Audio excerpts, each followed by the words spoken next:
And away we go. It is the BCJ Podcast, brought to you by the Holy Grail right here on BearcatJournal.com. Next time you're down at the banks or just downtown in general, make sure you stop down, see our good friends at the Holy Grail.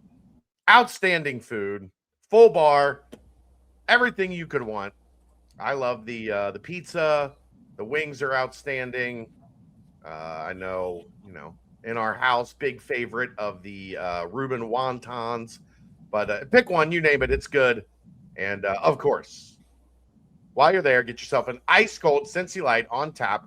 50 cents from every Cincy Light purchased at the Holy Grail will be donated back to the University of Cincinnati and into supporting DUC athletes. So support those that support us. More importantly, support those that support your Bearcats. All right, let's get this show on the road. A little bit different tonight. We normally go at 8. Figured we'd be maybe squeezing it to get things done by 9 o'clock. We don't normally do 1 hour shows here. I don't know if we've ever done a 1 hour show here in this time slot at least. So we figured we'll start at 7:30. We'll lead into the basketball game at 9. Which will probably end up starting at like 9:10, 9:15, because, that's generally how things go. So we're going to go about, an hour or so, talking some football, schedule release, new coordinators, offense and defense. I know we've talked about Nate Woody quite a bit, but just, big picture on all of that. Transfer portal, whatever comes up. We will talk here for the first hour, and then for the last 20, 30 minutes, we'll get into some basketball talk and the Bearcats getting ready to take on the number one team in the country, who is their metrics are insane. When you actually start digging through their metrics, how good they are at essentially everything. The only thing they're not good at, but this is a team, if Aaron could possibly like a different team. Aaron, where are you at? Pop in here for a second. If you could like a team that wasn't UC, Arizona might be your favorite team of all time, Aaron. No, I understand. I'm with you. I agree.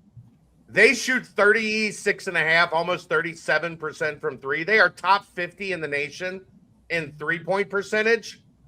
They are almost last in number of three-pointers taken. So they don't take a lot of them. They just make most of the ones that they take. Like, they score at the rim, they get to the free throw line, they rebound the shit out of the basketball. If there's a team that you could cater to Aaron's favorite style, it would be the Arizona Wildcats. Good on them. This is what basketball has gotten away from, and look what's working. The two. Love it. Bring back the two. Make twos great again. Gross. Right, that's enough from Aaron. But Dave, let's get into some football talk here. First off, how are you? How are things going? I'm good. How are you? Good. The child is back on a healthy kick. So she is now sending me recipes from Pinterest, like 5 at a time, that have like a list of like 46 ingredients. And I'm like, the point of eating in is that we don't need to spend $40, $50 on every meal. You want me to go to the store and spend $50 to make dinner for me and you at the house? Yeah. No. I'll get you some asparagus, some Brussels sprouts, and some peppers, and some boneless, skinless chicken. And you'll be happy. It's the number one reason that I probably will never be the weight that I want to be, is I just I like food too much. There's no way I will eat the way that you have to be to lose a significant amount of weight. Yeah, I hear you. So I'm right there with you. You win some, you lose some. Yeah, I've gotten good at like, okay, I will make the healthy stuff for you, and then I'll take the protein or like the bare bones of what you want to eat, and then I'll make it for myself a You much make it more actually taste good. delicious version of Yeah. whatever you wanted. Yeah, butter, cream, Right. pasta. Yeah. Mm-hmm. She asked the other day, Dave, yesterday, she asked me to make her something with whole wheat pasta. No.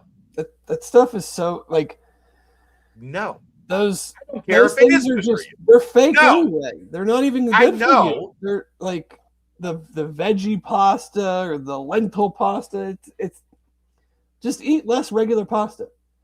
Don't Right. eat, Have a when smaller you portion. make a smaller portion. But no, that stuff's terrible. The answer was no. And I mean, also I'm Italian, recipe. so there's no way that stuff flies. Oh, you really want to lose your Italian freaking mind? The recipe that she requested last night, Dave, for a chicken pasta dish. Greek yogurt in the sauce. Yeah, no.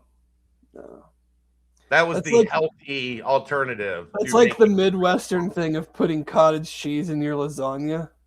No. Which, one, it's disgusting, and two, you just want a puddle of water in your Cottage cheese lasagna. is disgusting.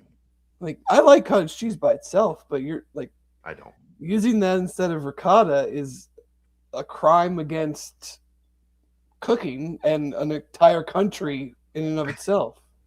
I did see. I know we got a little food sidetracked here. I saw a recipe the other day, Dave. It was a lasagna like soup. Yeah. But instead of like making it like you make the meat and the noodles and the sauce and stuff for the soup, Yeah. and then you put just a huge scoop of like ricotta, mozzarella, parmesan in the bottom of the bowl. Yeah, sure. And you pour the lasagna soup over top of it, and then the cheese melts into the soup. I was like, yeah, I'm gonna do that. I saw one the other day I'm gonna where do it that. was lasagna garlic bread, where you take a huge loaf of Yeah, I garlic did see bread that and too. hollow it out and Yeah. build the lasagna in the garlic bread. That too. That's next level thinking right there. That's next level fat guy. All right, that's another that's your food talk, but from Dave and I for your pregame. Maybe you can make dinner Saturday as we wait for a 10 o'clock tip off. Yeah, Saturday night during excited about Snowmageddon. that. Yeah, Well, I mean, nobody's going to have anything yeah, to you do. know where to Sunday or go. Monday. So We've got a volleyball tournament supposed to happen in Lexington on yeah, Sunday. no, you don't. They're predicting like 18 to 24 inches of snow in It's Lexington. hilarious. It changes every hour. I see something different. Like yesterday, Knoxville was supposed to get 25 inches over like Saturday, Sunday, whatever. Now it's saying it might not even snow there. It's moving that far north now that we're supposed to now get 12. 18, yeah. I mean, who knows? As long as they better hope they don't get the ice, because they're talking about 3 inches of ice. Well, yeah, I mean, that's the thing. Is like we'll get snow, but that means down further south they'll get ice, which is way worse. I once got iced into a hotel in Atlanta for a full week working there. Had to just stay there for a week. Yeah, not you don't want the ice. That's No. that's the absolute last thing. Especially with what seems like the weather that's coming behind it is very, very cold. So Bitter. it ain't going Disgusting. anywhere. Yeah. All right, let's get to some Bearcats. Football schedule released today, Dave. There's a little something to talk about on a chilly January midweek afternoon. Boston College, then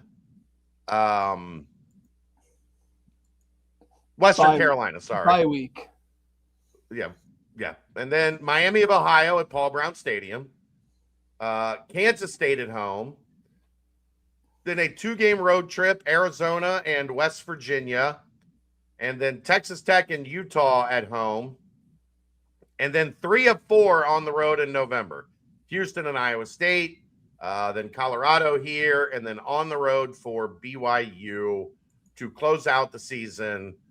Really, potentially only one cold weather game. Those two October games, it can get a little chilly, but lately it doesn't feel like it has. Felt like it's been 50s, 60s towards the end of October. Overall, Dave, when you saw the schedule, what was your immediate reaction?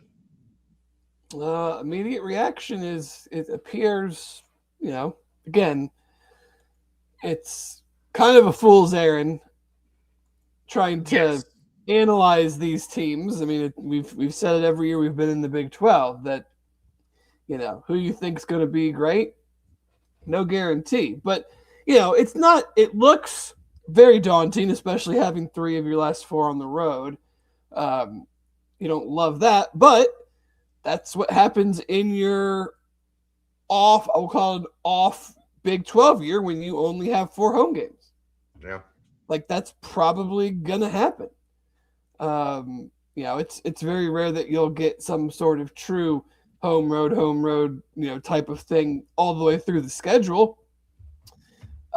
So, that's just the way it goes in every other year when you're playing 9 conference games. I think again, on January 21st, the Texas Tech Utah Houston road is not exciting to me. Utah is going to have a lot of changes, but they're still probably going to have a solid team. You get them at home, and they're going to lose some players, 2 really, really good offensive linemen to the NFL. The coach left, but the coach that's there has been there forever, so I'm not sure. Now, they do have a lot of coaching changes just in general. Offensive coordinator leaving, defensive coordinator now elevated to head coach, but I find it hard to believe they're going to just, turn into dust, so to speak. So, having those 2 games and then going to Houston, and we'll see what Iowa State is, but that's always a tough place to play. That's a tough 4-game stretch. Is this the final Miami game? Or is there one more in like 28 or something? I think there's one more scheduled for Paul Brown. No, it is not on footballschedules.com. So this might be the last one. Okay. I mean, they do an excellent job of updating. That's where we always hear these, like the random FCS game or whatever. Yeah. They're always the ones that have that first. So I'm going to assume that this is the final one. Wow. Or else it would be on here. I won't be surprised if you see a random Miami game pop up on the schedule some point in time down the road. But as far as the series and these 2 teams playing regularly, I guess this is it. Yeah. This is how Miami wanted it. Boston College really doesn't do anything for me. They were pretty terrible this year. So I mean, better win that one. If you're just wanting to count wins, then sure. FCS team, Kansas State, new coach, quarterback is back, but a lot of change there. Arizona, I think, will be good. West Virginia. Arizona has lost a lot. I think they're losing 13 starters, including a lot of guys in that secondary. So they're they're still going to be good. There's Fafita's back. Trey Spivey's back. I think their running backs are back. They got a couple guys back in the secondary, but yeah, some of them are gone. But I think they lost their whole O-line that wasn't all that great to begin with. Yeah. That's a good thing. West Virginia, 70-something new players. Who the hell has any idea? If there's a road win in there, that might be it. That and Iowa State. Yeah. The only thing about Iowa State that's hard to tell is when you completely remake a roster, you look a lot different in September and early October than you do in late November. Now, and that might be for the worse. We just don't know yet what that looks like. At the front end of it, not being a fan, and not only are you replacing pretty much an entire coaching staff, all your best players left. Yeah. And it's very similar to like Sorsby leaving. Like, you can like JC French, but the chances that these players are equal to or better is very low. So, Matt Campbell left, but he also took it's the Penn State Cyclones most of the team. And even the ones that didn't go, with him went to other, like Jontez Williams, one of their best DBs, went to USC. So it's not even that the other one stuck around. I already kind of mentioned Utah. I think Houston's going to be good. They paid a bunch of money to keep. They did the retention thing. Connor Wegman, the receivers, defensive play. Like they've done the let's keep the group together and build off of this year. We just mentioned Iowa State. I think Colorado is an absolute dumpster fire. And then BYU will be real good again. Yeah. So, your first 4 games, like, if you want to play the schedule game, you need to win all 4 of those games.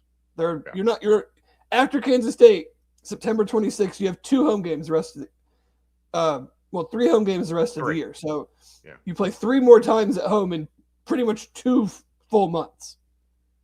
You have 8 games left, 3 of them at home. We're back to the 2 of them at home. 2 of them at home.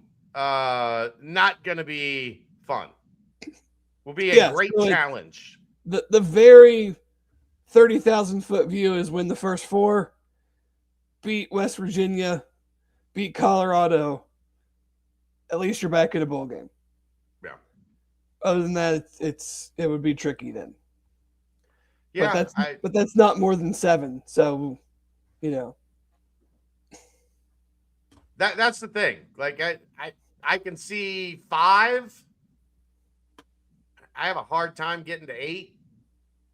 Like a really hard time. You play the either or game. What do you think you're closer to? 5 or 8? Closer to 5. Right, 5. Yeah. Right now. But that's also not entirely fair. Like, I don't know anything about these other teams other than, cursory glances at portal dudes and stuff like that. So, what do you think about Sorsby being the homecoming game? I think it's pretty funny. I would totally do it too, but it's just yeah. Well, the funny thing is they want it to generally be right in that window. They don't want to wait until like Halloween weekend to do it. Having a game on Halloween stinks. Yep. There's not a lot you can do. It's on a Saturday. So there's going to be a shit ton of college football games on Saturday. Is this one like you hope for nip at noon for Halloween? if you're a parent, if you're a fan? For the Utah game? Yeah, definitely. Yeah. The one time everybody's going to be like, noon. And they're going to be like, all right, 8 o'clock kickoff at Nippert Stadium. And enjoy your 20,000 people. Did you watch the schedule release show? I did not watch the schedule release. I did not either. I was busy today, so yeah, had a lot going on. Trying to go ahead. What do we think about moving the conference championship game to Friday night? I don't love it, but I also don't love that noon on Saturday slot either. So, are there any other games? Is the American still Friday night? I think so. All the other power leagues are going to be on Saturday, so I don't hate it. What do you think? I'm kind of indifferent about it personally.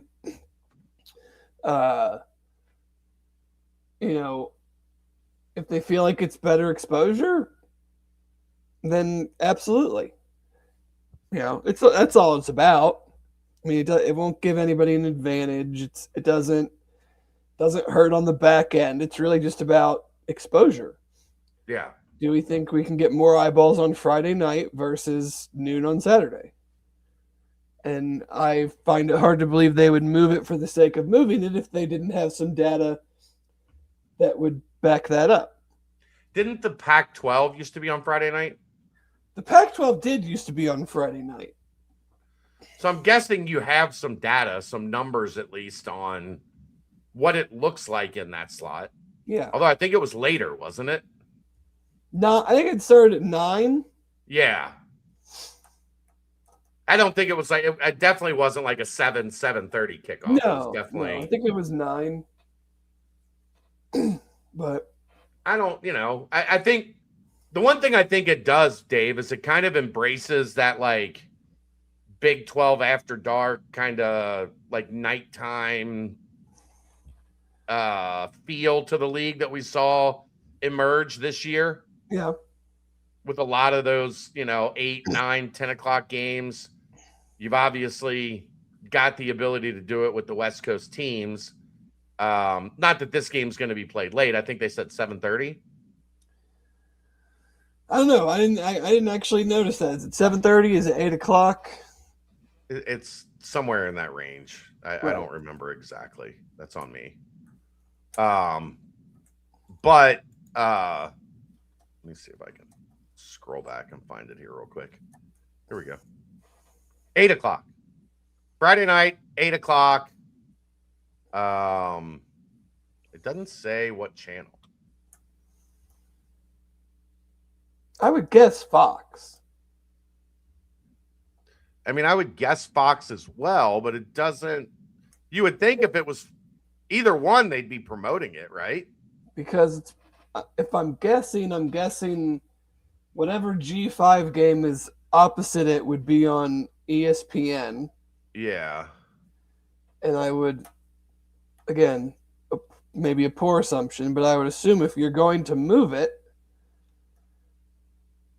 and have this new time slot, new day, you would want it on your premium premium carrier. Yeah. I mean, screw it. Go with TNT. We kind of like that their broadcast better anyway, right?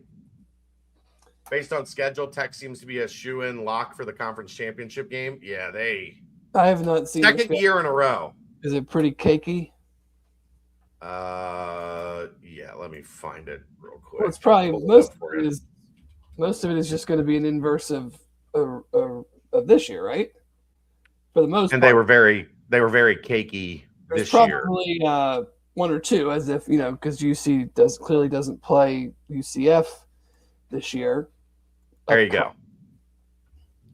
Houston, Colorado, Arizona State, Cincinnati, Arizona, West Virginia, Oklahoma State, Baylor, TCU. That doesn't. Yeah. No BYU. No BYU, no Utah. That's the big one, right? Yeah. Road games: Colorado, Cincinnati, Oklahoma State, and Baylor. Yeah, that's that is definitely playing into their favor for sure. Mm-hmm. And then, I mean, bye game: Oregon State and Sam Houston State. Not exactly challenging themselves in the non-conference, Dave. No. So yeah, their path to Dallas is pretty favorable, to say the least. Yeah, I would say so. Get the five Big 12 home games, so. But yeah, Thorsby for homecoming. That'll be the one that everybody kind of has circled. And I wouldn't be shocked just if that alone, if they're that good, they'll make a big deal out of that. Oh ESPN. yeah. I don't know if it'll be good enough to get a game day or something of that nature. That would be more dependent on UC than anything. Yeah. Safe to say, I think Texas Tech will start very high in the rankings and should, based on that, should still be very high in the rankings in mid-October. Yeah. I mean, it would have been fun to see it in November, right? Is it Thorsby or is it UC? later the better too, from a weather standpoint. You got to try to get every advantage you can. Yeah. I don't know anything else on the schedule, David. Not on UC schedule, but I thought it was interesting. They put out the national championship schedule for like the next 4 years. Did you see that? I did not. I was not online a ton today. I was out yesterday maybe, but it didn't seem anybody really talking about this. I just think it's again another thing that I just don't understand about college football. They don't want to step on the NFL's toes, Dave. The national championship game next year is a week later, January 25th. Oh, God. This sport has no idea how to create and then maintain interest. Yeah. Like, so you're going to put it the Monday after NFL conference championship games? I mean, we were already at the point. Like, let's be honest about it. If this wasn't Indiana that was in that championship game that brought a lot of casual, like, oh my gosh, right, is the worst team in college football going to do this? Yeah. What if it was like Ole Miss and Miami? Yeah. I don't get it. I understand the big bad NFL, but like have some nuts. Just put the games on when you want to put the games on. Right. Like now you're a week later. You have from the conference championship games to the national championship game will be essentially 7 weeks. You have these 9 to 10 day gaps in between playoff rounds. Like, I feel like the best thing that emphasized this or amplified this is that the Bills firing Sean McDermott got more attention than the national championship game did on Monday. Yeah. Because it's just so far out of mind. Like, I don't know how you do it.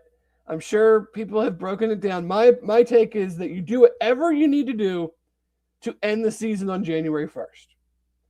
If that means you start, you have to start. I just think that's the perfect, like January 1st, New Year's, national championship game.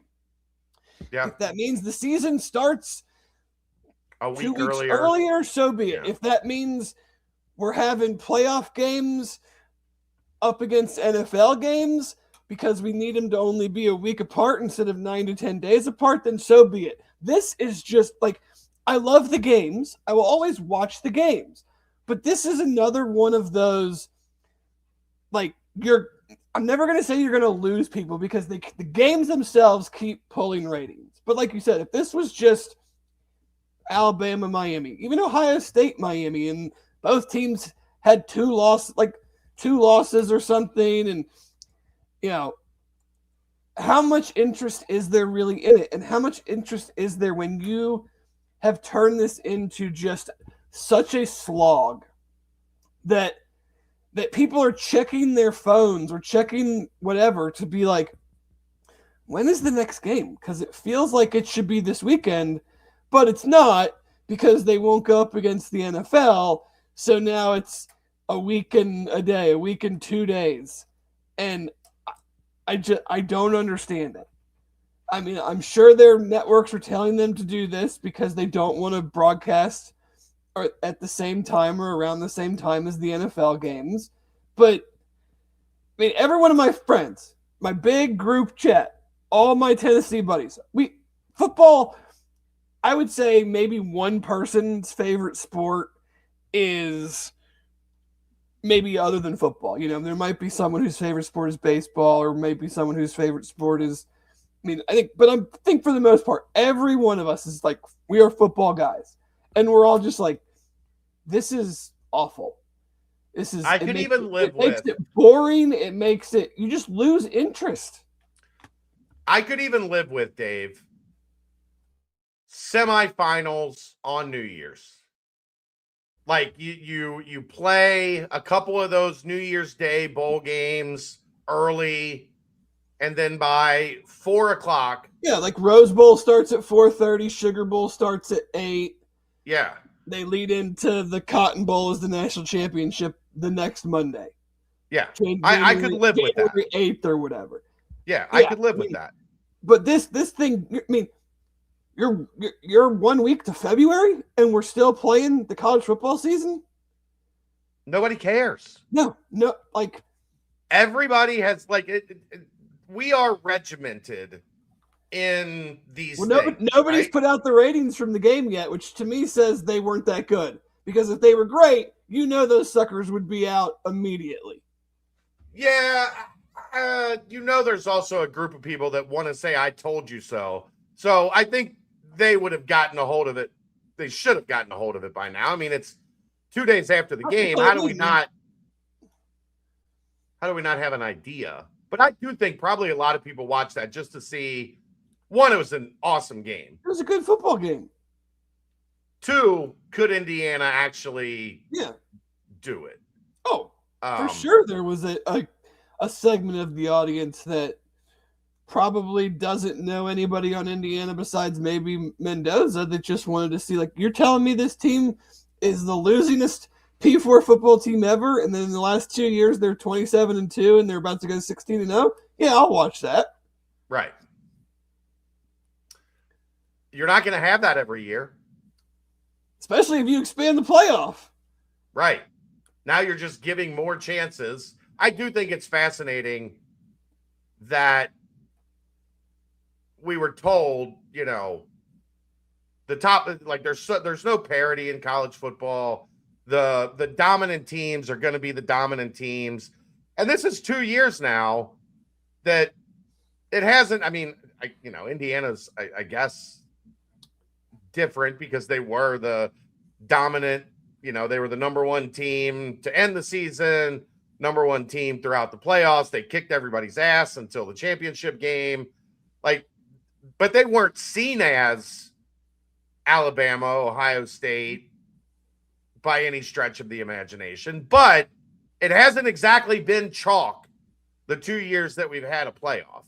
Miami was the last team in the field. Yeah. And there's a lot of argument that they shouldn't have gotten in.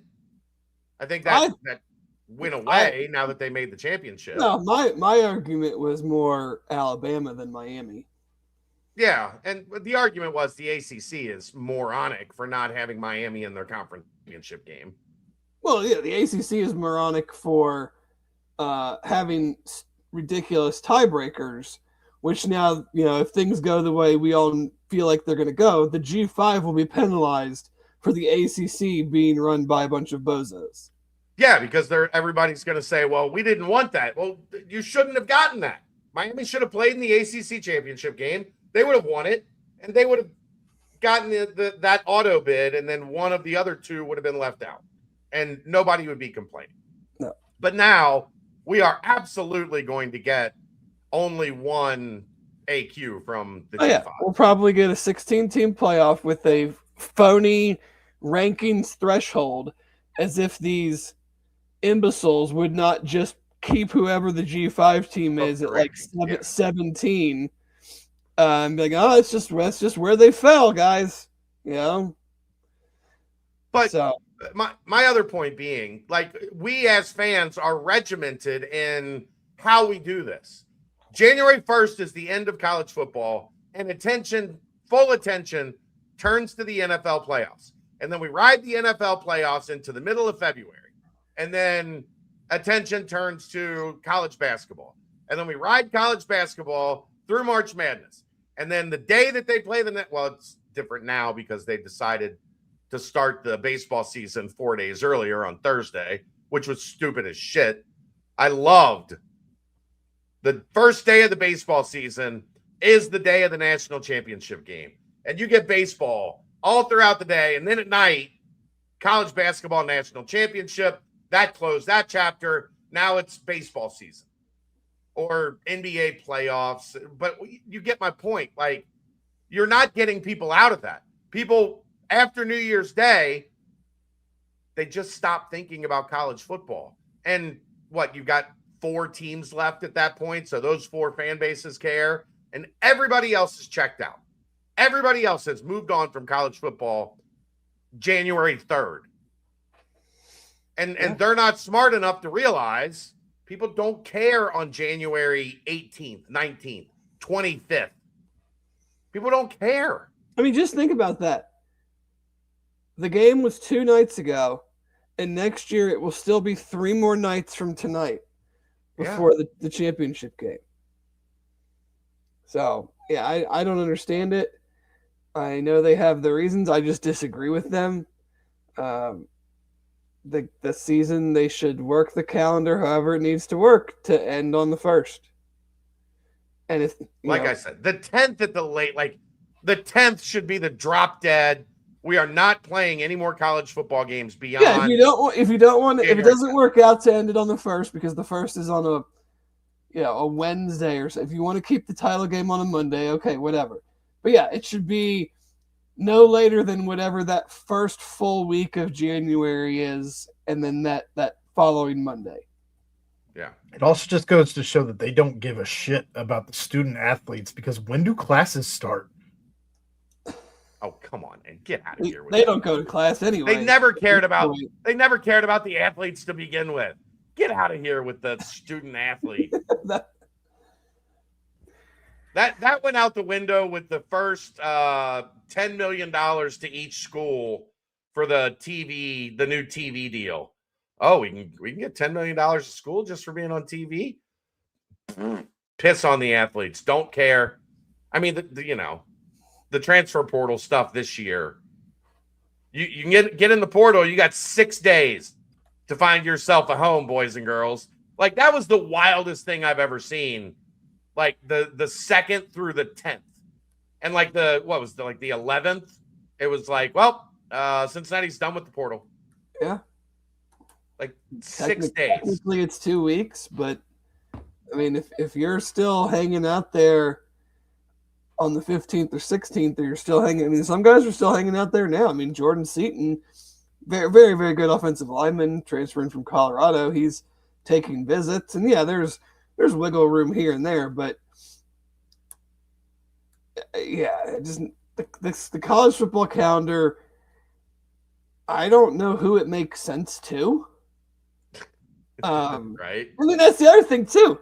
It would make it line up at least a little better if you want to just have one portal and you say, okay, the national championship game is on the 1st, the 2nd, the 3rd, whatever that Monday is, and then the very next day, the portal opens for 2 weeks. Yeah. And everybody's seasons are over. You can still do your visits and do your enrolling before, the winter semester starts.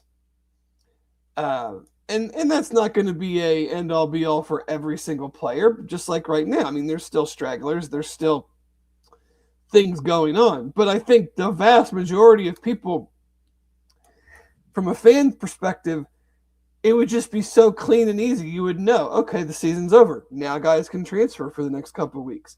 Okay, now they've all made their decisions, and that makes sense because school is starting up again. And this is our team. And we go into the spring, we go into the summer, and this is who we are. 99% of that. There's, like I said, always going to be maybe one or two things that happen here and there, but don't you dare go applying logic to this situation. Well, it's like, okay, you ended the season on the 19th. Why? And you had 2 off weeks. Why? Right. Like, you needed 2. Now we're back to 1 off week. We're back. Wait, this is season goes a week longer. We're back to 1 off week, but the season is going a week longer. So why did you get rid of the off week? And you have something as ignorant as week 0. Well, nobody's playing, but there's 7 games. We're got 7 games. Yeah. 14 teams get to play. But the rest of the sport, if anything, Dave, wouldn't that be super smart to make week 0 week 1 so that you would have 2 weeks of college football without the NFL? Wouldn't that seem to be an intelligent decision? I mean, I did not. I mean, anyone that's listened to this knows I was not a fan of the decision to move the game to Kansas City. I did like moving it to that Thursday. If I'm I'm trying to use that, whether it's week 0 or week 1, I'm trying to schedule someone that will get me on, some level of TV in those windows opposite of the true week 1 when everybody is playing. And you're probably not, they're not going to ever probably schedule that true marquee thing that gets on the Friday, Saturday, Sunday, Monday night of Labor Day weekend. So, like, play in week 0 against somebody pretty good. Play the Thursday again. Like, I'm all for that because that gives you a little bit more of a spotlight situation. But yeah, we are back to one off week, but yet the season is going a week longer than it did this year. It just, there's so, you're seeing it even like in UC fans having discussions about renewing tickets. And there's a lot of people that are like, look, I normally my heart would be in it. It would be going to Nippert and hanging out with friends and family and tailgating and being on campus and all of those things. But I'm just losing some of my passion for college football. I'm losing some of my attachment to decision, like the Kansas City move, the moving basketball games to neutral sites instead. You 3 neutral site basketball games this year that could easily have been played on campus. Louisville, Clemson, Georgia. There's a disconnect that is growing between fans and universities because of all of this stuff. Well, I think and I've said this for a long time, that will the viewership wane because of it? I don't know. The early stages of the playoff the numbers were not insane. The semis were not, I won't say not good because I don't have the data in front of me to compare to previous years, but yeah, when you just keep asking fans to give a little bit more here, I'm not even saying financially, but like give a little bit more here, give a little bit more here. You know what it makes you have to do?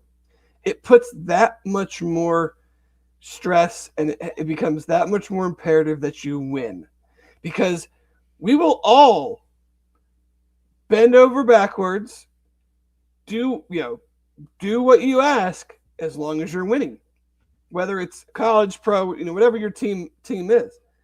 But if you're not holding up that side of it, it's making it that much more easier for fans to just go, I just, all these little things are adding up, and then we're not, this isn't just necessarily a UC thing. It's just like, you keep asking me to do all these things. You keep asking me to stay invested. You keep asking me to help fund NIL. You keep asking me you're asking me to renew my season tickets basically before the season's even over, or right when the season ends.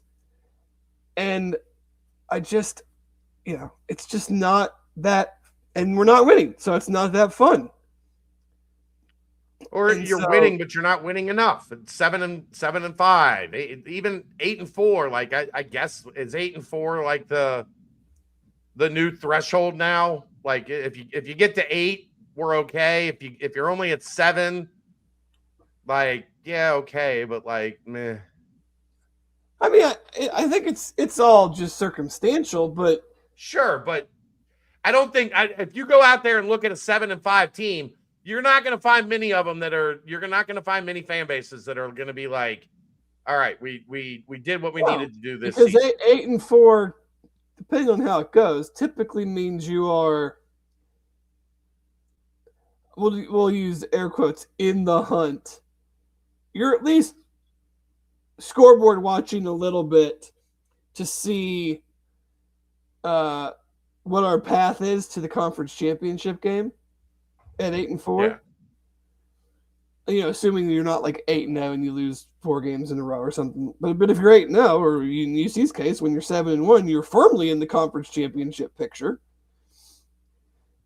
So yeah, I mean, I guess, 6-6 anymore is I mean, that doesn't move the needle at all. So 7-5 isn't much better, but it's just strain after strain after strain that, you keep asking and asking and asking, and at some point people are just going to go, okay, you've asked enough, and you're not holding up your end of it. Yeah. I'm my time is more important doing something else. Well, but again, like I think a lot of it too is that the small details. I don't even know who's on the team until October. I don't know. I don't have any deep-rooted connection to these guys that you develop over watching, Kobe Bryant and Derek Forrest go from freshmen on the special teams to sophomore starters to, senior stars. Like that lineage of getting to know somebody, hearing about them in practice reports. Like how many guys, Dave, did we spend a whole year covering that are not here?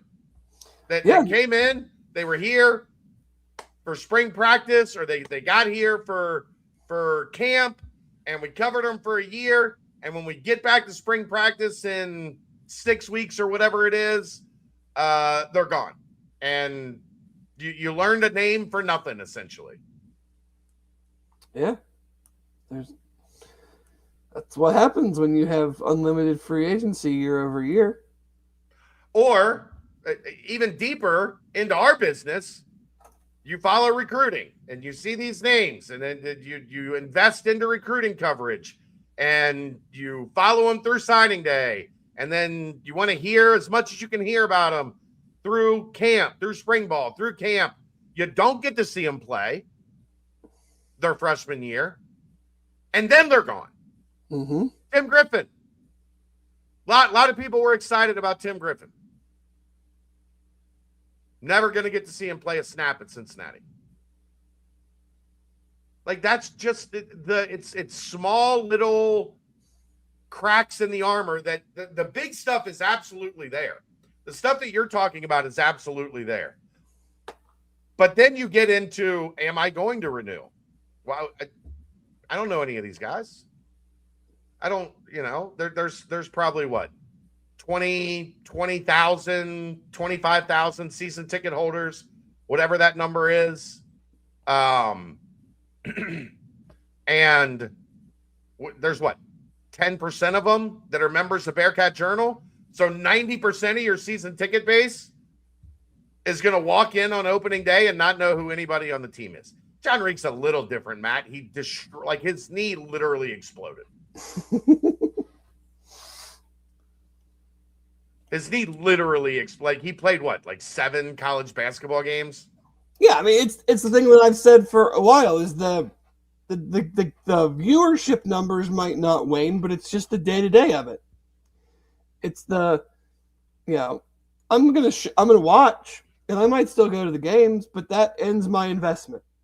I'm gonna go to a game, or I'm gonna go on the secondary market and get tickets way cheaper than my season tickets were. I didn't have season tickets this year for the first time in a long time, and I'm very blessed to, have some people reach out and be able to help me. I went to 4 games without having season tickets, whether it was, a very generous offer from someone, whether it was my mom couldn't go for some reason, or my dad couldn't go for some reason, or my aunt couldn't go for some reason. Like, I went to 4 games. It's I'm not going to get season tickets, and I'm going to wait to see how the team is, or I'm going to see what my schedule is, or I'm going to see if every game's at noon again. Or that's it. Like we don't know the kickoff times until nice 3:30 mid-October day. Yeah, I'll go buy a ticket, but I'm not paying for a whole season and donating and doing all of that to have to wait to find out what time the game is. Yeah, all that stuff. So it's so far removed from having the fans' interest even looked at in a tiny microscopic way that if eventually fans are just going to go, I have other options. I still love the team. I still want to support the program, but I have to look out for me and what's best for me and my family and my time and everything. And certain, sometimes things are going to get cut. You think they could change anything by setting game times earlier? I mean, I think it would certainly be a benefit. The NFL has some flex scheduling, but the vast majority of the schedule is set. And that is also based on performance. Like if you're not having a good year, all your games are going to be Sunday at 1. Yeah. And maybe, yes, you love the team, but you also like the tailgate and you just like football. So you still go, and it's not as big of it's not a burden because when it's happening. They're not telling you 6 days before that your game is now moved to Thursday night or Friday night. Could they work on that a little bit? That would be a conversation for a commissioner, an AD, a TV exec. They schedule all these early season game times like pretty far out. Yeah. I feel like maybe you could play around with it a little bit. Well, I think you still do the same thing that you're doing now. You have an order. For instance, why? Again, both teams could end up being amazing. But you're telling me we can't set the UC West Virginia, UC Iowa State times at like Kansas State, 3:30 Saturday, noon Saturday, 4 o'clock Saturday on TNT. Like we can't do that this summer. We have to wait 6 days before, 12 days before. I mean, how many times on like the ticket exchange thread do you hear, well, would have been able to go to this one if it was at noon, but it's at 3:30, so got kids games, can't go. Would have gone to this game if it was a night game, but can't do it. Can't make it in town. Got this, got that. I understand you want to leave a little bit of flexibility for your networks because, if you have an Indiana situation or a Texas Tech situation, you want to be able to move them to your most advantageous TV slots. But that's one team, well, two teams because of their opponent. That's 2 of your 16 teams. Yeah. Like you can't set a few of the games throughout the schedule ahead of time. You have to leave the whole schedule open to subject to change.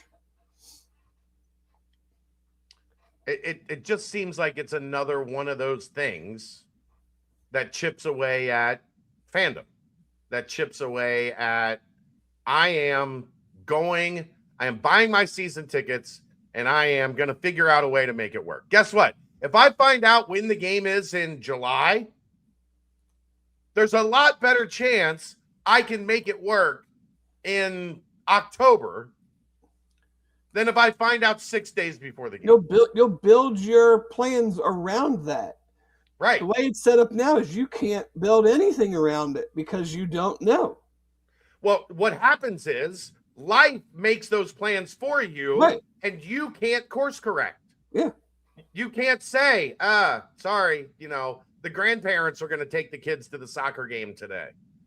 Or, hey, we're going to split and the wife is going to handle the kids games today. I'm going to do it next week because I know next week the schedule aligns to where they're playing at night next week. So I can do the games in the morning and go to UC at 4 o'clock for tailgating or whatever the case may be. Mm-hmm. It's just another thing to add to the list of we're going to inconvenience you as often as we can to maximize the dollar. To what end? To the end that you're eroding your fandom from the inside out. But please keep donating because we need better corners. Yeah, we got to have, edge rushers are hard to find. You don't know if you're going to come to the games anymore, but we're still going to hit you up for 10 grand to chip in on the Athlete Impact Fund. Yeah. And this isn't UC specific. This is nationally. Nationally. I mean, we view it through a UC lens, but I'm sure there are dozens of programs and fan bases that are having very similar. I mean, I got my UT buddies. They're as blue blood diehard as can be, and they're just like, yeah, don't care about the portal. Yeah, we think it's stupid. We're all for player agency. Guys should get what they can command. But like, I don't care. Like, tell me who shows up in August. Are we gonna be any good? Like, these guys have no stock in it. They got no blood in it. You know, when you lose a couple games in a row, are they gonna bail because they're just wanting to find out, you know, what's the next school I can go to? Who's going to pay me? So we didn't plan on going off on that tangent, but I don't think we did. But we, sometimes you got to talk it out. I just thought it was like because I have another buddy group that is like a few guys I went to high school with, and we've talked about this of the season dragging on, and then I saw the tweet from Brett McMurphy about, and I was like, a week later? Like, we were just talking about how ridiculous it is that the season is still going on, and now we're going to go a week later. TV update, tip at 9:15. Boy, we nailed that. Is my connection bad? I haven't noticed it being poor. My TV connection is awful right now. Like standard def is significantly better than my TV connection right now. No, I see no issues. Hear no issues. Okay. Yeah, so get ready for the 1 a.m. nightcap or aftermath. Maybe 12. 1 a.m. will be Saturday. Yeah, it'll be more like 12. Because we'll be able to go right at, the final horn. So 11:20, 11:30, we'll get started. And then be done at 12:30, whenever. Well, in bed by 1. I won't be watching live. You say that now. I might not even make it to the end of the game. I'm when the Bearcats pull this upset, Dave. I've been up since 4:30. I'm a tired guy. When the Bearcats pull this upset, you'll be laying in bed wide awake as Wes Miller just did something that hasn't been done in the history of college sports. Or when they're down 17 at halftime and I've been asleep for 10 minutes already. We'll go ahead and switch over to basketball. First timestamp brought to you by Turtles Brew, 6% ABV, 0 sugar, 0 carbs, gluten-free. It's a bourbon-infused sweet tea. They have lemonade tea, strawberry mint, cherry lime, raspberry peach, orange vanilla. There's more than 50 locations in and around Greater Cincinnati, over 100 in the state of Ohio. To find the location nearest you, very simple, turtlesbrew.com. That will get you taken care of and let you find the Turtles Brew nearest you. A portion of the proceeds go to Save the Sea Turtles. Gabe, let's real quick, since we haven't heard from you. Bearcats take down number 2 Iowa State on Saturday. Definitely a shocker. I did not give them. I don't know. You would be below 0. You'd be in like you'd be below 1% if you would have asked me going into that game the chance that UC had to win. They did the things they had to do, and they do something that we really haven't seen a lot of in Fifth Third Arena, and that is over the last 5 years. That is win a big one. Yeah. I think that, to me, the player / moment of the game was Jalen Celestine, because I feel like it set the tone for the way the rest of the game was going to go, and it put Iowa State in a chase mode that they probably were not anticipating having to be in, and it just gave UC a ton of confidence. Him hitting those 3 threes, in a couple minutes. I feel like that kind of just set the table for what they did the rest of the game. And I don't know, you can answer this much better than I can. I thought Lipsy looked really off. And I don't know I'm sure UC had a lot to do with that, but like there were a couple shots he barely drew rim, and one was a free throw. There was a 3 too that it just looked very ugly, and I don't know if I'm reading too much into that, and that was it was fairly early into the game, so I don't feel like it was like UC doing a ton to him that just wore him down by the end of the game. But I did not see the Momcilovic Inferno part of the game. I saw most or all of the first half, but no, I just felt like the Celestine moments and shots really set them up well to kind of get what they wanted offensively, and they guys made you guys talked about it a bunch, whether it was you and Aaron or you guys on Monday night. The long twos when they go in.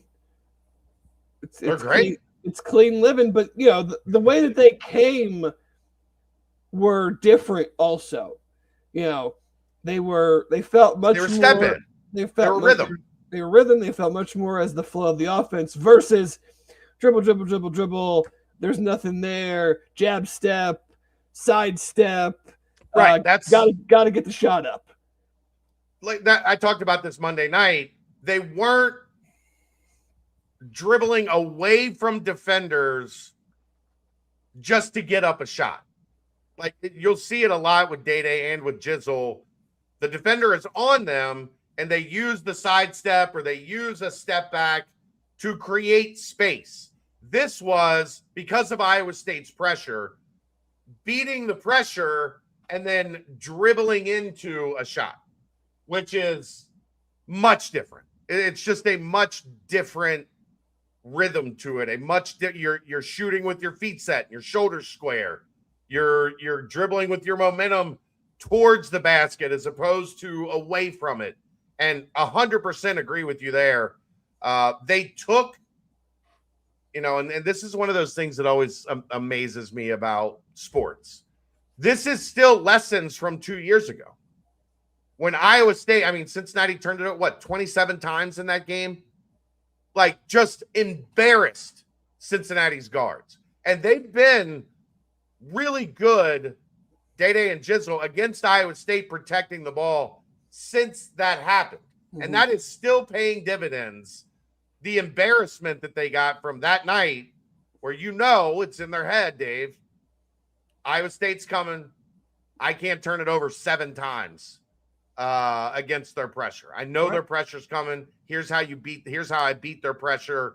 And it led to much better rhythm on offense. It also, they got Iowa State in scramble mode. It led to open kickouts for threes.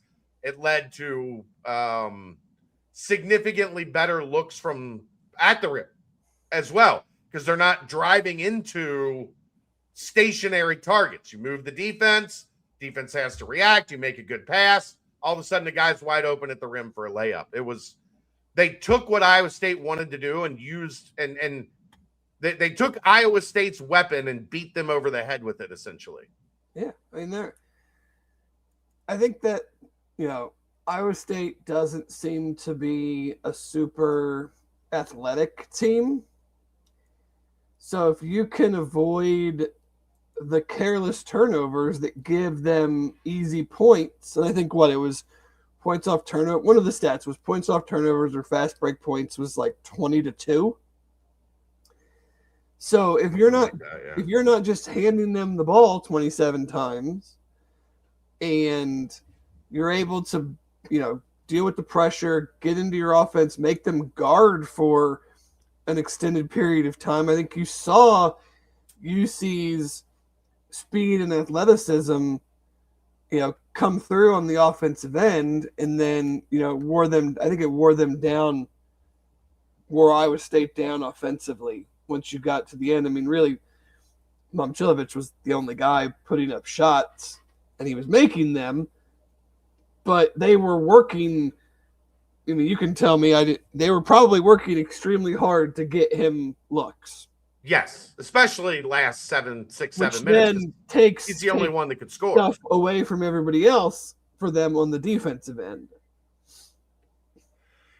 It did, Dave. It did provide a little bit of optimism for me against most of the rest of this league, not named Arizona. Yeah. Because when you look at a lot of this league, Dave, it's 2 and 3 guys.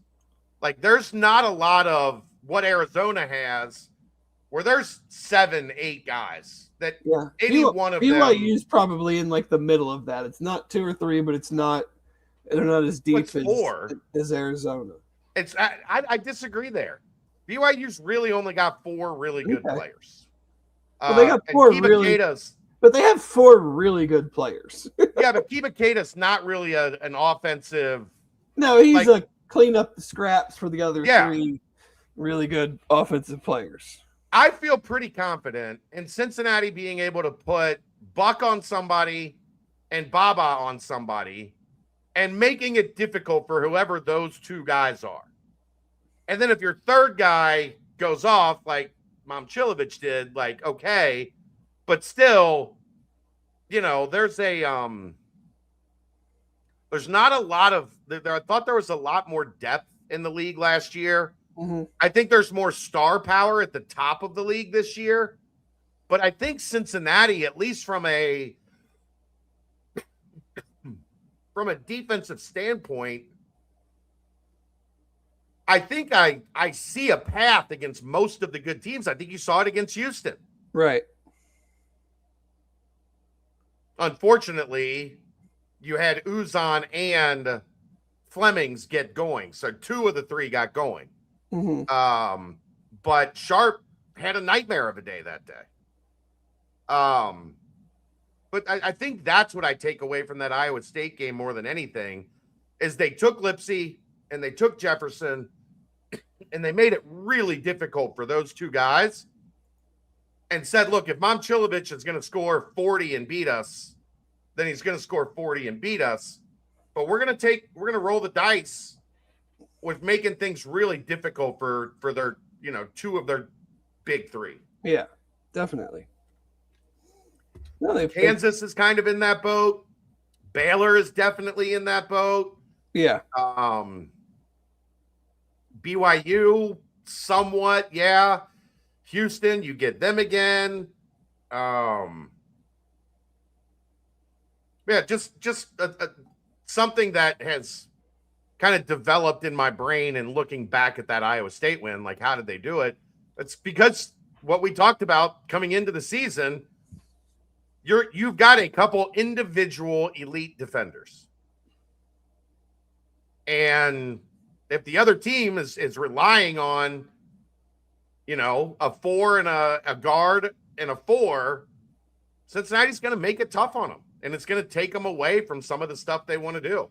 Yeah. I'm really interested in seeing Baba against Koa Pete tonight. Yeah, it's an interesting matchup for sure. I just my concern in this, I mean, there's obviously plenty of concerns, but my main concern is just when they go to their bench. Yeah. And UC has to go to their bench, I feel like there's a gulf size difference in what they expect to get and what we hope to get. For sure. For sure. I mean, they've got 8 guys that are starters. I mean, Aristoti is only playing 15 minutes a game. Probably be a starter here. He's shooting 49% from 3 on 15 minutes a game. Del Orso could be a starter in most places. Korchennikov. Awaka start. No, Awaka is not starting this year. I still don't know why he left the Vols, but yeah, I mean he's not starting. He's averaging 11 and 10, shooting 60% from the field. Like, yeah, he's a starter, but he's not starting. Yeah, so it's like he comes in at the 13-minute mark. And I'm not going to say no disrespect because I always think that's funny when you say no disrespect and then you disrespect somebody, yeah. But it's like, okay, he comes in at the 13-minute mark and Tyler McKinley comes in. It's not a fair fight. It's not a fair trade right now. No. I'm not saying that because I don't think Tyler is good. I'm just saying that's, you're bringing in a guy that would start at, I won't say every other Big 12 team because I don't know the 4 men at every other Big 12 team well enough to say that. But, most of them. Yeah, we can say most. And he's going to go match up with a guy that we like but hasn't played a ton. You don't think he'd start at Houston next to Tugler? Yeah. Of course he would. Look, JoJo, or not, who's the other big for Houston? Cenac. You don't think Cenac could be coming off the bench and you'd be starting Tugler and Awaka together? I thought he was a nice player, but I was actually at that game. Like, he didn't do anything that I was like, oh, man, this dude's a lottery pick. Yeah. And they have 8 guys in double-digit minutes. All of them can hit you for 15 to 20. Every single one of them. What is your strategy in this game? I assume it's not get up and down with them. God no, you've got to keep this. If this is and look, but you're not. They're better, but they're still not a good offensive team. So what, we're going to play 30 seconds of shot clock on offense?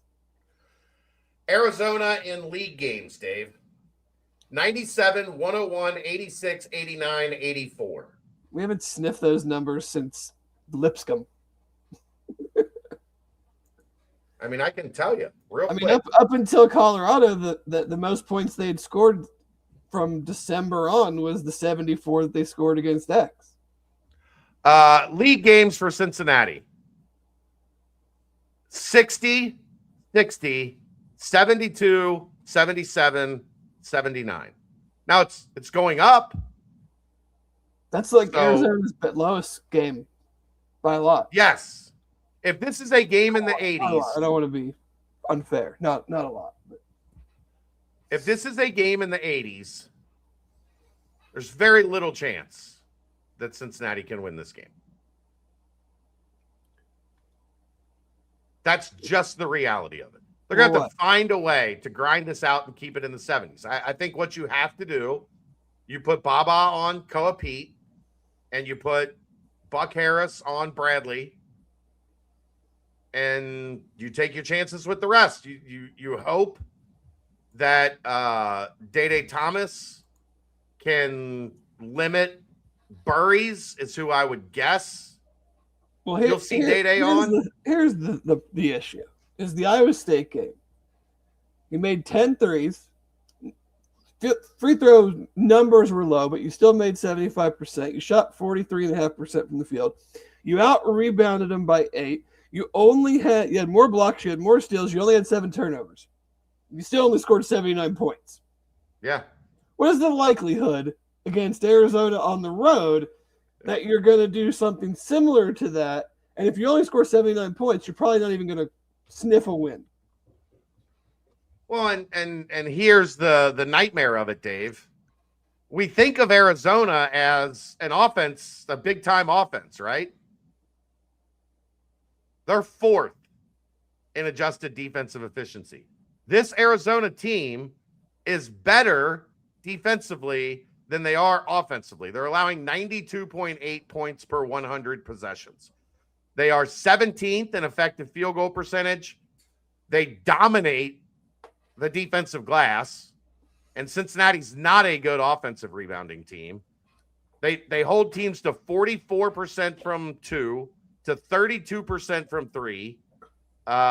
They play good free throw defense. You're not a good offensive rebounding team because it's really 3 on whatever. You're not getting offensive rebounds unless they're wild bounces out by Day and Jizzle. Yeah. So this is not – it's a better offensive team since Day has returned and Jizzle has returned. I'm sorry. It's a better offensive team, but it's not a good offensive team. And you're playing an elite defense. Now, Iowa State was an elite defense, but they do it differently. And Cincinnati has somehow figured a way to, to attack Iowa State's defense. Yeah, Iowa State tries to turn you over. Arizona they pressure the shit out of it. Just doesn't let you get good looks and then doesn't give you offensive rebounds. Yeah. The spread is going down. The spread is going down. I think they can keep it fairly 12.5. close. I think they can keep it fairly close for most of the night, unless it's 12.5. But the Arizona money line is minus 1050, which is hilarious. Break that down. If I bet $1, how much do I win? If you bet $1, well, like for every dollar you bet, 10 cents. Yeah, you win 10 cents. Yeah, so bet $100 on Arizona to win $952. Minus 1050. You don't see that every day. No. In a conference game. And I do think Cincinnati defensively will make things tougher than usual for Arizona. I think it's just it's going to be the cumulative. It's like what are the chances that we have 0 3+ minute scoring droughts? Right.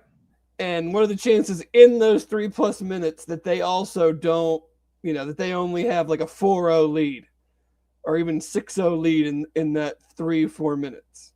How about this one, Dave? Just looking at the numbers here. Over their counting tonight, over their next 5 games,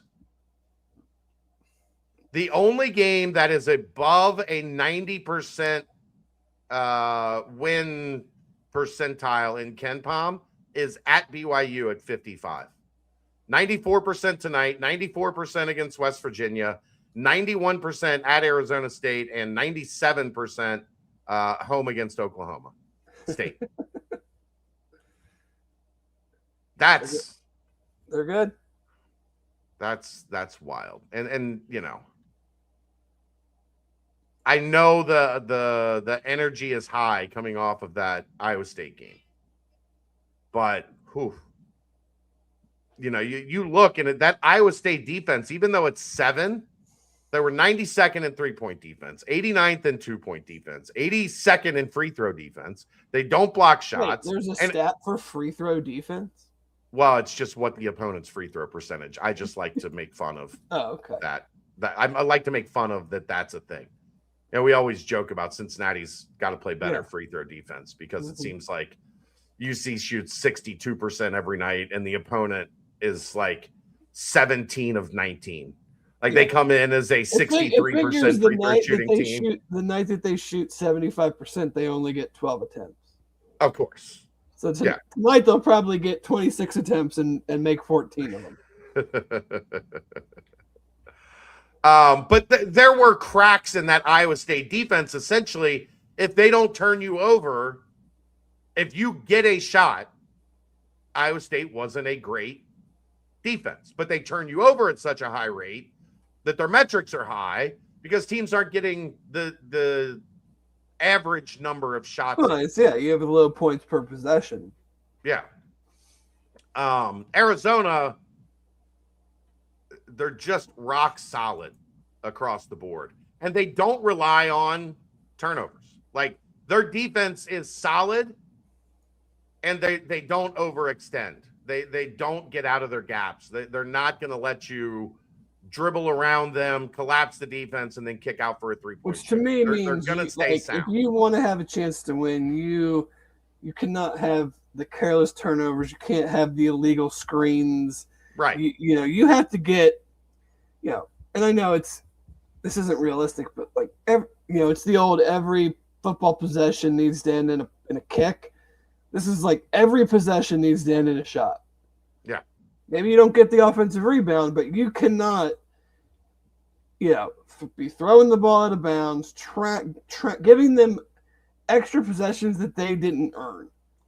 Because if they're not, and that's been one of my biggest issues with UC offensively for several years, is that they were turning the ball over against teams that weren't trying to get them to turn the ball over.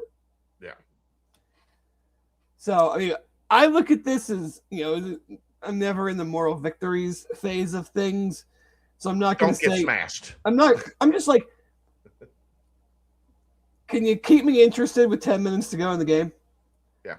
Where I'm like, can you do what UCF did? Where I don't think you're going to win, but it's not out of the realm of possibility. At the 7-minute timeout, okay, is it single digits? Is it 10?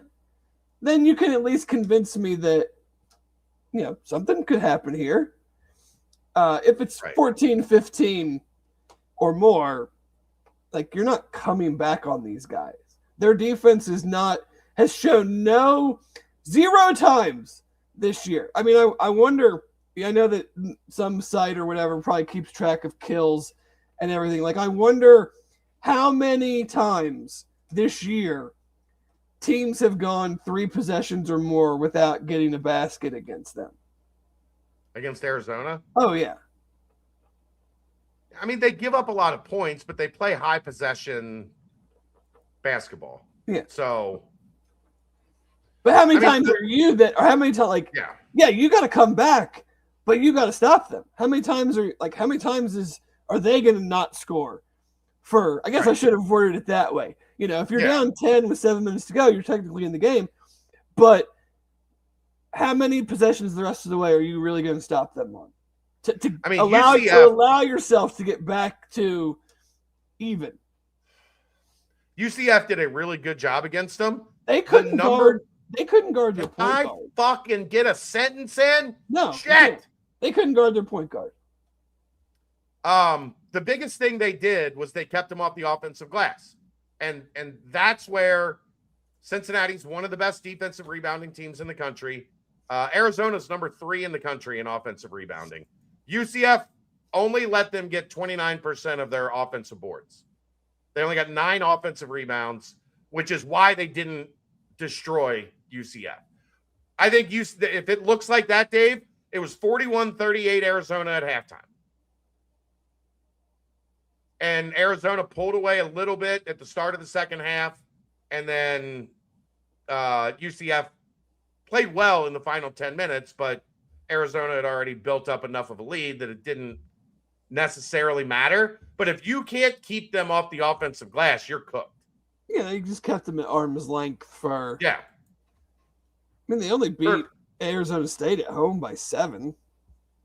Yeah, there is, if you look at the last 2, they're not dominating like they were, all the way through the TCU game. So I'd feel a lot better if it wasn't there. No, but it also took Fulks for UCF having a 30-point game to even just keep them somewhat in it. And they basically dared him. They said, we're going to take Burks and Kugel, and we're going to make life really tough on those 2 guys. Fulks doesn't like to shoot. Like, he's an assist guy. Those guys were 3 for 11 from 3, 11 for 30 from the field overall. Yeah. So that'll be the question tonight. Is there somebody for Cincinnati that can step up that's not the key of this Arizona defense? I do have some – there's lots of concerns. I have concerns Jaden Bradley getting fouls on UC's, whoever's guarding him. It's going to be Buck. And we know he likes to foul. He likes to foul. If he's got 2 fouls, and this is very possible, Tommy Lloyd's looking at it and going, let's get him on the bench as quick as possible. Just go right at him.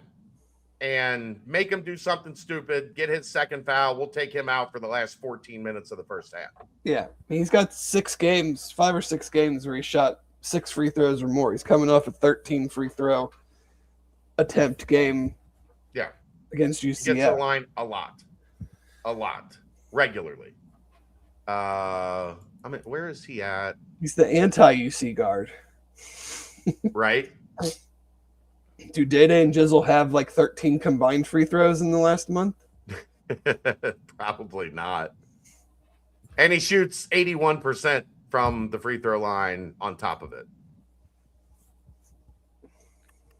Don't have it on there. Free throw rate. Oh, yeah, free throw rate. He's 102nd in the entire country in free throw rate. So not elite, but really, really, really good. Really, really good. So, daunting task tonight. 82-65 is the Ken Palm predicted score. I think it's probably going to be in that range. And I more than anything, I just struggle to see where the consistent scoring comes from. I got an idea of where the consistent scoring comes from. Nobody cares. You're fired. That is not a platform I can support. I'm not laughing. I mean, I'm the guy that says I would not have kickers on my team because they're taking up 2 roster spots. I certainly don't want 2-point field goals. I should kick him out of the lobby, too. Hey, your network. You can do whatever you want. All right. You got anything else? I don't think so. Hopefully everybody's stocked up on their bread and water and eggs. I mean, God knows that's what I want if I'm stuck in my house. No, I did go to the store today while Kelsey was at Pilates. I stocked up on beef, chicken, beer. I always laugh that, like, what you think you're not going to be able to get out in a week. Yeah, I just need enough to get me through to like a day or two. Yeah. Well, it's not fun here. Whoever in the infinite wisdom designed this subdivision, there's one way in, one way out, and it's up a hill like this. Oh, yeah. So, I've my southern friends, one of them's wives is a teacher, and they've already canceled everything for next week. Wow. And that's Did you at least wait until it hits? Chad, when I was in school, they canceled school the night before. It didn't snow. It was 57. We've had that here. It was 57 degrees the next day. Yeah, we've had that here where they've canceled, made a decision on school before. Yeah, like what do you got to get out ahead of it? Why? So, the game is starting, even though it's not. Well, it's supposed to start right now. Yeah, I know. That's what I'm saying because I hear your. My team ticker is going off. How much do they owe us that we've kept those things up? I don't know. I didn't feel like taking it down and finding another thing to go there. No, of course not. It's still a nice piece. It is. What's your final score prediction, Dave? I don't know. 84-65. 84-67. I'm gonna be bold, Dave. I'm gonna say they're gonna do something that might not happen, if not the rest of Big 12 play, at least for a while. Yeah. They're gonna hold them under 80. That is very bold. 79. I'll go 79-65, Arizona. Yeah, just Iowa State getting their revenge on the Lady Bearcats, up 19 as we head to the fourth quarter. I figured that was probably going to be the case. You can pull that once, right? You can pull the the ambush once. Yeah. Twice is very, very difficult. Although getting outscored by 24 from the 3-point line. I will say there's a lot of resentment towards the Bearcats in Ames this year. Probably. The Bearcats had the Cyclones' number. Beat a ranked Iowa State in football, beat a ranked Iowa State in women's basketball, beat number 2 Iowa State in men's basketball. That might start a rivalry right there, just because Iowa State's going to be like, I can hate those guys. Yeah, well, there's no love lost for me with Jamie Pollard, so whatever. All right, I'll give everybody a chance to refresh, reset, get ready as the Bearcats take on number 1 Arizona. If it happens, Dave, first time in the history of the sport, a team has beaten number 2 and number 1 back-to-back games in the same week. If anybody's going to do it, it's going to be the Bearcats. It would be such a UC thing to have that happen, and then go lose at Arizona State Saturday. No, I mean just the season that they've had so far. Like if this would have happened in any of the other 2 seasons, like they would have been in the NCAA tournament. Yeah. And they couldn't get a signature win to make up for some of the other stuff. It would be funny if this year they do that and then still don't happen to make the big tournament in March. Anyhow. All right. Thanks everybody for tuning in. Aaron and I will be back. Maybe I have to decide if I fired Aaron or not. Aaron and I will be back for the aftermath when UC Arizona ends, roughly 11:15 or so. We'll see you then. That's the BCJ Podcast, brought to you by the Holy Grail, right here on BearcatJournal.com.